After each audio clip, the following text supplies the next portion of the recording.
Hello everybody, welcome back to the channel. So I am a little surprised. I'm a little surprised because, well, actually I'm not surprised. I'm in shock because I honestly thought that when Joker 2 was announced a couple of years ago, I thought that we were going to get another great film. Not to the extent of being as great as Joker 1, because usually sequels never really meet the expectations of the first movie. But I'm like, okay, I'm in. Joker 2 is going to be a musical, no problem. We're doing something different. How can we possibly get a bad movie when you have Joaquin Phoenix and Lady Gaga in the movie with Todd Phillips as the director? How can you make a bad movie? But here's the thing. When I saw this movie on Monday, I immediately knew that within the first 25 to 30 minutes that this was going to be a much different movie compared to Joker 1. Now keep in mind, Joaquin Phoenix already said that if they were going to do a second part to this movie and to continue Arthur Fleck's storyline as the Joker, they were not here to make the exact same movie. They were there to make a completely different movie to the first one. And boy, did they do that. But not in a great way, because many of the Joker fans that they have gained over the years do see Joker Folie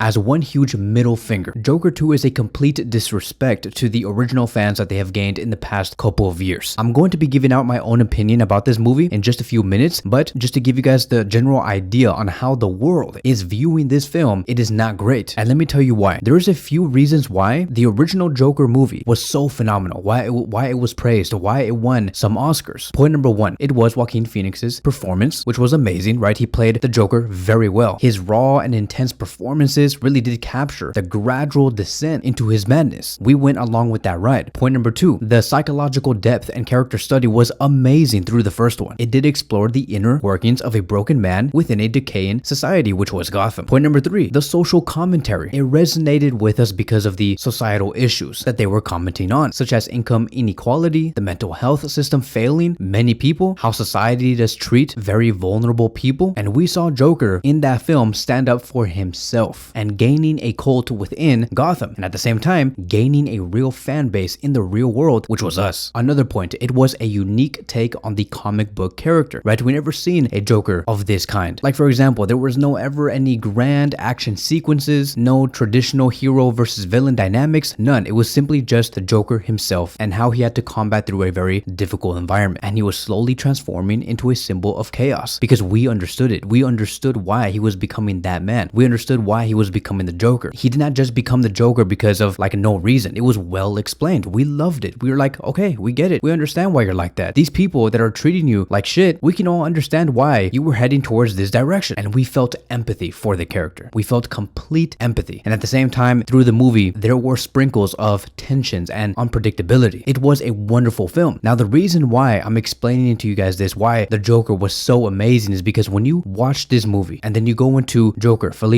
you get none of that. All of that was taken away. And I'm like, bro, are you kidding me? All you had to do was make a second film and to further the story of Arthur Fleck. But in this movie, it was not even Joker 2. It was not like a second part. It was like 1.5. I believe that if you get this movie and you smushed it in to Joker 1, it would have been a complete film. But this is not Joker 2. This is just 1.5. It clearly did look like Todd Phillips did not want to extend this story, and all of this just felt forced, which is the reason why he had to make up something. He did not want to further the storyline because he had nothing else to say. And this is why all of us were preaching to just leave it as a standalone film. Don't go for a second film and just leave it as that. But because the studios were like, oh my god, we made $1 billion at the box office with the first one, we have to make a second film. And I believe that in some way, maybe they did seduce Todd Phillips and Joaquin Phoenix to make a second film because of how well the first one did. Maybe they gave them more money, maybe they persuaded them and said, we're gonna give you extra bonuses, a bigger budget to even make a better film, which was like $200 million.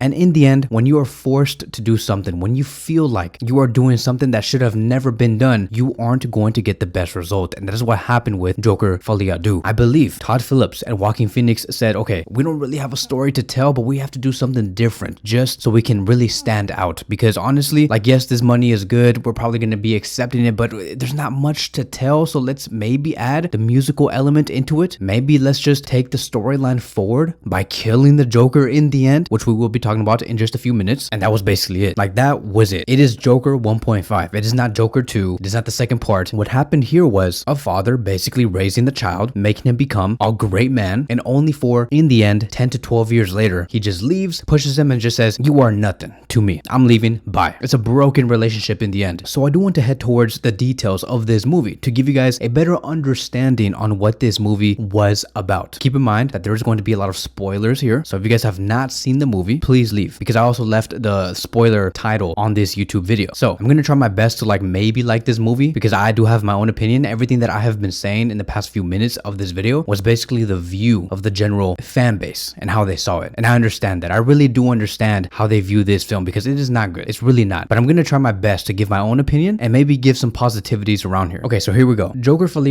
is a complete flip to the original Joker movie. This movie basically takes place inside the jail and also in the courtroom. The reason why is because Arthur Fleck is in big trouble after killing the TV host Murray Franklin on live television, which caused an outrage and ignited Gotham City. Everybody in Gotham City wanted to be like the Joker. They glorified him. And in the end, Arthur Fleck had a cult. And that is why through the movie, he was going through the courtroom to basically defend himself, because there was this big debate. Is Arthur Fleck really the Joker and he was intentionally doing what he was doing by killing people, etc., or is this a split personality? Is he insane? Does he have a mental illness? That was the big debate, and that was basically the whole storyline. At the same time, he also does meet Harley Quinn, also named as Lee, in this film. And so basically, by the end of the film, Arthur Fleck's Joker persona does fall apart. Arthur just brings out his Joker persona during his trial, hoping to prove he's insane to avoid punishment, but then in the end, he realizes that the Joker identity was just an excuse for his violent fantasies. So during the trial, Arthur confesses his guilt, gives up the Joker persona, abandoning the chaos he once did embrace. And then in the last 10 to 15 minutes, we saw a new Joker emerge, because after Arthur confesses, what he did was very intentional, which I hated, by the way. I don't know why. He is killed by another Arkham inmate who became obsessed with him through the movie. We saw one of the police officers say that you need to come out here because someone's here to meet you, and then the inmate just gets in front of the Joker, tells him a story, and then just stabs him to death on the stomach. And then while Arthur was on the floor, just slowly dying, you can see the other Joker, which was an inmate, just start laughing. And you can clearly see him get the knife that he stabbed Arthur with, cutting through his own mouth, forming a smile through the cheeks. And I'm like, bro, is this Heath Ledger's Joker? But immediately after 1 to 2 seconds, I'm like, wait a minute, no, that doesn't make any sense, because this movie takes place in the 1980s or something like that, and Joker from The Dark Knight, that movie took place in 2006 or 7 or something like that. It makes no sense. Plus, you have Harvey Dent, who was also shown in this movie, get blasted on the freaking face through that bombing on the courtroom. That is not how Harvey Dent got his two-faced look during The Dark Knight. So I'm like, okay, this is not Heath Ledger's Joker, but they are clearly getting a page from The Dark Knight. So the conclusion of that story was, okay, Arthur Fleck died. He was never really the Joker, which again, it frustrated me so much, because you basically took everything that he built in Joker 1 and destroyed it in part 2, and then you gave us a message that basically says the Joker is not just one person. It's a concept that is now living through other people, and somebody else just took his place. I also hate the fact that Harley Quinn betrayed the Joker, because Harley Quinn, aka Lee, wanted the Joker. And as soon as Arthur Fleck said that this whole thing about the Joker being a persona, it's just something that it is not real, Harley Quinn just said, you know what, I want to have nothing to do with you. If you're going to be taking this Arthur Fleck route and you're not going to be the Joker anymore, I'm not in love with you. I loved the Joker, not you. And she just left. And I'm like, bro, are you serious? That's it? And you're also going to lie about being pregnant. You're also going to lie about you supposedly being insane.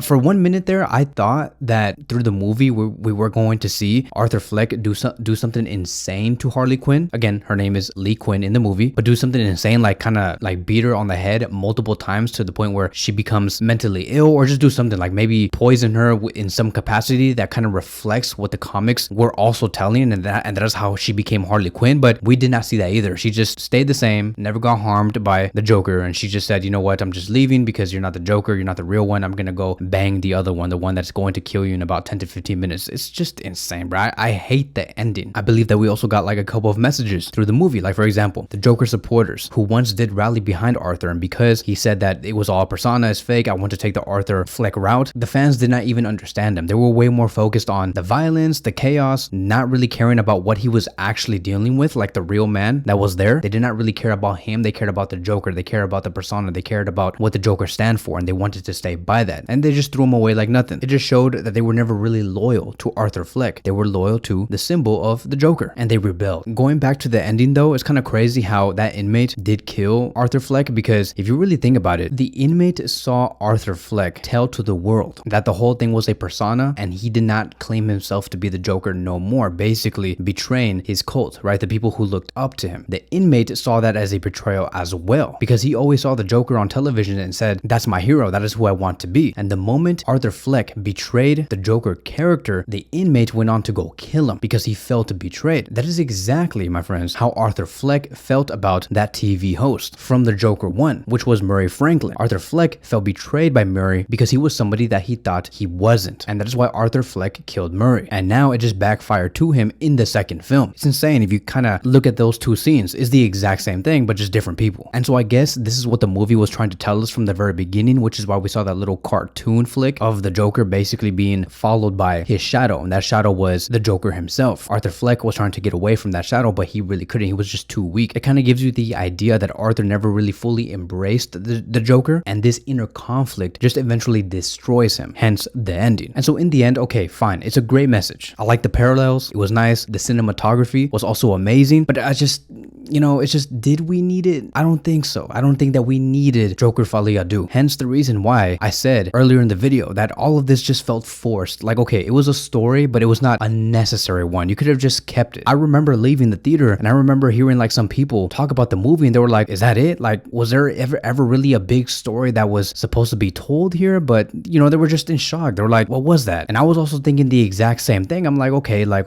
we saw it was a conclusion, but it was not a huge story. You did not really have something to tell and within a span of 2 hours and 20 minutes. And then the musical elements, right? I did not even talk about that. The fact that I'm still talking about the story itself and not the musical part kind of just tells you just how unimportant the musical part was, because to me, the musical thing, the whole dynamic, it did not work for me. I felt like it was just cutting off from the story. You know what's funny? The more that I'm starting to like talk about this movie through this video, I'm actually starting to understand like this whole story, what they were trying to tell. I can see a line being formed, but the musical elements was cutting off that line. And I'm like, bro, like, okay, like we're getting somewhere, right? So, like, I like the fact that, when we saw Arthur Fleck speak with the journalist and having that interview, I'm like, okay, give me more of that, more. But then all of a sudden, the musical element came in right after. I'm like, no.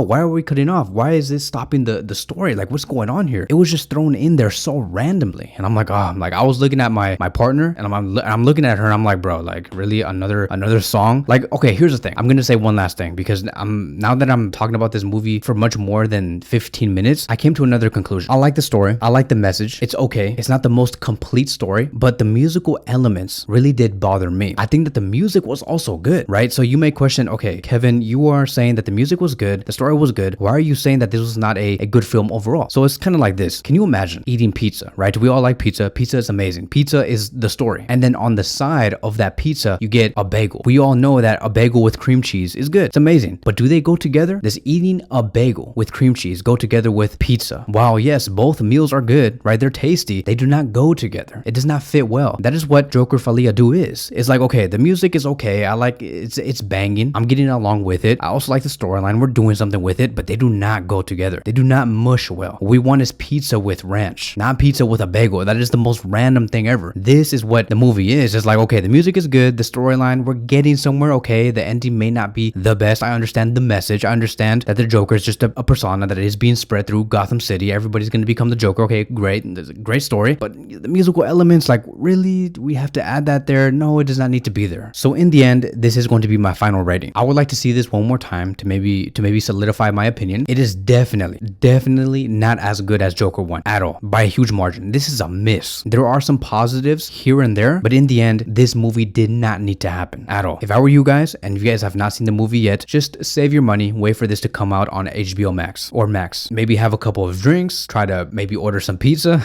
and try to have the best time possible, because you do not want to watch this with no food, no drinks, just to go to the movie theater, pay your 25 to 18 bucks or 16 bucks, however much it costs, and then see this disaster. Trust me, just don't do that. If you are a big fan of Joker 1 and you liked the elements of what Joker 1 brought you, trust me, none of that is here on Joker 2. None of that. You're going to be getting a completely different story. You're going to get 1.5. And out of 10, my rating is going to be a 6. It was not good, but it was also not a disaster either. I understand that for the general fan base of the Joker and who these people are, I can understand their perspective and I can understand why they will give it a 2 out of 10, because it is a middle finger to them from the studios. And I understand that frustration so much. But for me, I'm going to give it a 6. 6 out of 10. Thank you guys so much for watching, and I will see you guys in the next one.